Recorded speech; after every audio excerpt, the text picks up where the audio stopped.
விஜயகாந்த் படங்கள் எல்லாமே பெரும்பாலும் வெற்றி பெற்றவைதான். 80 மற்றும் 90களில் வெளியான இவரது படங்களை இப்போது பார்த்தாலும் சுவாரஸ்யம் குறையாமல் இருக்கும். சினிமாவில் எந்த அளவுக்கு அநியாயங்களை கண்டால் பொங்கி எழுவாரோ அதே போலதான் நிஜ வாழ்க்கையிலும் விஜயகாந்த் நடந்து கொள்வார். இரும்பு பெண்மணி என்று அழைக்கப்பட்ட மறைந்த முன்னாள் முதல்வரான ஜெயலலிதாவையே எதிர்த்தவர்தான் கேப்டன். அவரது மறைவு தமிழ் திரையுலகை சோகத்தில் ஆழ்த்தியுள்ளது.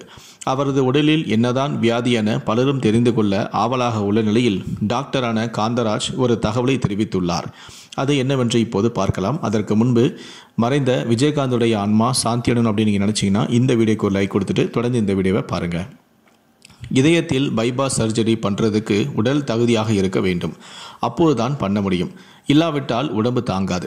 விஜயகாந்துக்கும் எம்ஜிஆருக்கும் பண்ண மாதிரியே சிறுநீரக மாற்று அறுவை சிகிச்சை பண்ணியிருக்காங்க. இந்த சிகிச்சையின் ஆயுள் 3 முதல் 8 வருஷம்தான். விஜயகாந்துக்கு கொரோனாங்கிறாங்க எல்லாம் கிடையாது.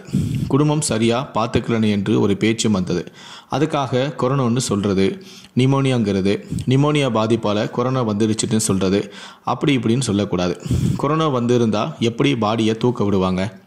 குடும்பம் கவனிச்சதா இல்லையாங்கிறது எல்லாம் எனக்கு தெரியாது.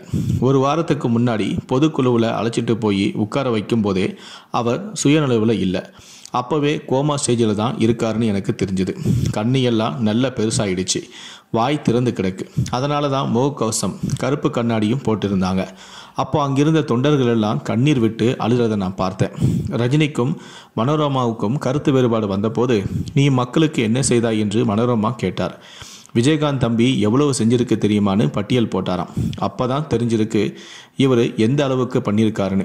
விஜயகாந்த் எவ்வளவு உதவிகளை மக்களுக்கு செய்தாலும் அவர் விளம்பரப்படுத்துவதே இல்லை. அங்கே தான் அவரோட பெரிய மனுஷத்தன்மையை எனக்கு தெரியுது. இந்த தகவலை பிரபல டாக்டரான காந்தராஜ் ஒரு பிரபலமான யூடியூப் சேனலுக்கு தெரிவித்திருந்தார். அதை தான் நான் இப்போ இந்த வீடியோவில் உங்களுக்கு சொல்லியிருக்கேன். இந்த வீடியோவை பற்றி உங்களுடைய கருத்துக்களை கீழே இருக்கக்கூடிய கமெண்ட் செக்ஷனில் மறக்காமல் சொல்லுங்கள்.